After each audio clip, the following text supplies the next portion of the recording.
ആസാമിലെ വോട്ടർ പട്ടിക പുതുക്കൽ പ്രക്രിയയിൽ വൻതോതിലുള്ള ക്രമക്കേടുകൾ നടക്കുന്നുവെന്ന ഗുരുതരമായ റിപ്പോർട്ടുകളാണ് ഇപ്പോൾ പുറത്തുവരുന്നത്.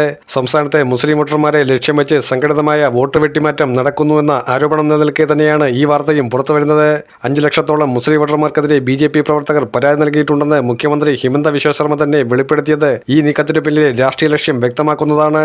ബംഗാളി സംസാരിക്കുന്ന മുസ്ലിങ്ങളെ പുറത്താക്കുമെന്ന മുഖ്യമന്ത്രിയുടെ പരസ്യ പ്രഖ്യാപനത്തിന് പിന്നാലെയാണ് സംസ്ഥാനത്തിന്റെ വിവിധ ഭാഗങ്ങളിൽ വ്യാജാപേക്ഷകൾ പ്രവാഹം പോലെ എത്തുന്നത്. കർണാടകയിലെ ആനന്ദിൽ നേരത്തെ പരീക്ഷിച്ച അതേ തന്ത്രമാണ് ആസാമിലും ഇപ്പോൾ നടപ്പിലാക്കുന്നത്. വോട്ടർ പട്ടികയിൽ നിന്ന് പേര് നീക്കം ചെയ്യാൻ ഉപയോഗിക്കുന്ന ഫോം 7 വലിയ തോതിൽ ദുരുപയോഗം ചെയ്യപ്പെടുകയാണ്. പലയിടങ്ങളിലും ആളുകൾ അറിയാതെ അവരുടെ പേരിലാണ് വ്യാജ പരാതികൾ സമർപ്പിക്കപ്പെടുന്നത്. കനിഷ്യൽ ഗ്രാമത്തിലെ സലീം അഹമ്മദ് എന്ന വ്യക്തി 133 മുസ്ലിം വോട്ടർമാരെ പുറത്താക്കാൻ പരാതി നൽകിയെന്നായിരുന്നു രേഖകൾ. എന്നാൽ അന്വേഷണത്തിൽ സലീം അഹമ്മദ് ഇങ്ങനെ ഒരു അപേക്ഷ നൽകിയിട്ടില്ലെന്ന് മനസ്സിലായി. അതിലുപരി പുറത്താക്കണമെന്നാവശ്യപ്പെട്ട 133 പേരുടെ പട്ടികയിൽ സലീം അഹമ്മദിന്റെയും സ്വന്തം കുടുംബാംഗങ്ങളുടെയും പേരുകൾ ഉൾപ്പെട്ടിരിക്കുന്നു എന്നത് ഈ ഗൂഢാലോചനയുടെ വ്യാപ്തി വ്യക്തമാക്കുന്നു. ഇത്തരത്തിൽ 6 വ്യത്യസ്ത കേസുകളാണ് അന്വേഷണത്തിൽ കണ്ടെത്തിയിരിക്കുന്നത്. മുസ്ലിം വോട്ടർമാരെ ബുദ്ധിമുട്ടിക്കുന്നത് തന്റെ ജോലിയാണെന്നും അവർക്കെതിരെ പരാതി നൽകുന്നത് ഒരു ദേശീയ ദൗത്യമാണെന്നുമാണ് മുഖ്യമന്ത്രി ഹിമന്ത വിശ്വ ശർമ്മയുടെ വാദം. എന്നാൽ ഇന്ത്യൻ പൗരത്വമുള്ളവരെ പോലും മിയ എന്ന് വിളിച്ച് വോട്ടർ പട്ടികയ്ക്ക് പുറത്താക്കാനുള്ള ശ്രമം ഭരണഘടനാ വിരുദ്ധമാണെന്ന് പ്രതിപക്ഷം ചൂണ്ടിക്കാട്ടി. ഉദൽഗുറി, ബാർപേട്ട, നാഗോൺ തുടങ്ങിയ ജില്ലകളിൽ സാധാരണക്കാരായ വോട്ടർമാർ കടുത്ത ഭീതിയിലാണ്. പലയിടങ്ങളിലും സ്വാതന്ത്ര്യ സമര സേനാനികളുടെ കുടുംബാംഗങ്ങൾക്ക് പോലും വോട്ടർ പട്ടികയിൽ നിന്ന് പുറത്താക്കാൻ നോട്ടീസ് ലഭിച്ചിട്ടുണ്ട്.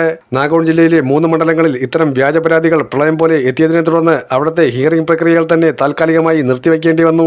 സ്വാതന്ത്ര്യ സമര സേനാനികളുടെ കുടുംബാംഗങ്ങൾ പോലും ഇന്ന് തങ്ങളുടെ വോട്ടവകാശം തെളിയിക്കാൻ ക്യൂ നിൽക്കേണ്ട അവസ്ഥയിലാണുള്ളത്. ഇലക്ഷൻ കമ്മീഷൻ ഉദ്യോഗസ്ഥരിൽ ഭരണകൂടം നടത്തുന്ന സമ്മർദ്ദമാണ് മറ്റൊരു പ്രധാന വിഷയം. വോട്ടർ പട്ടികയിൽ നിന്ന് പേരുകൾ നീക്കം ചെയ്യാൻ BJP നേതാക്കൾ ഉദ്യോഗസ്ഥരെ ഭീഷണിപ്പെടുത്തുന്നതായും പരാതികളുണ്ട്. ഈ സാഹചര്യത്തിലാണ് പ്രതിപക്ഷം ശക്തമായ നിയമപോരാട്ടവുമായി രംഗത്തെത്തിയത്.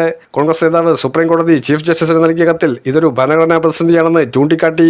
ഗുവാഹത്തി ഹൈക്കോടതിയിൽ സമർപ്പിക്കപ്പെട്ട ഹർജിയിൽ വോട്ടർ പട്ടിക പരിഷ്കരണത്തിൽ അടിയന്തരമായി ഇടപെടണമെന്നും വ്യാജ പരാതികൾ നൽകിയവർക്കെതിരെ നടപടി വേണമെന്നും ആവശ്യപ്പെട്ടിട്ടുണ്ട്. കോടതി ഇപ്പോൾ കേന്ദ്ര സംസ്ഥാന സർക്കാരുകളോടും തെരഞ്ഞെടുപ്പ് കമ്മീഷനോടും മറുപടി തേടിയിരിക്കുകയാണ്. ഫെബ്രുവരി 10 അന്തിമ വോട്ടർ പട്ടിക പ്രസിദ്ധീകരിക്കാനിരിക്കെ അസമിലെ ലക്ഷക്കണക്കിന് പൗരന്മാർ വലിയൊരു ആശങ്കയിലാണ്. ഒരു രാജ്യത്തെ പൗരന്റെ ഏറ്റവും വലിയ കരുത്തായ വോട്ടവകാശം രാഷ്ട്രീയ ലാഭത്തിന് വേണ്ടി ഭരണകൂടം തന്നെ കവർന്നെടുക്കാൻ ശ്രമിക്കുന്നത് ജനാധിപത്യത്തിന്റെ അന്തനാകുമെന്നതിൽ തർക്കമില്ല. അതുകൊണ്ട് തന്നെ അസമിൽ ഇപ്പോൾ നടക്കുന്നത് കേവലം വോട്ടർ പട്ടിക പുതുക്കലല്ല, മറിച്ച് ഇന്ത്യൻ ജനാധിപത്യത്തിന്റെ നിലനിൽപ്പിനായുള്ള പോരാട്ടം കൂടിയാണ്.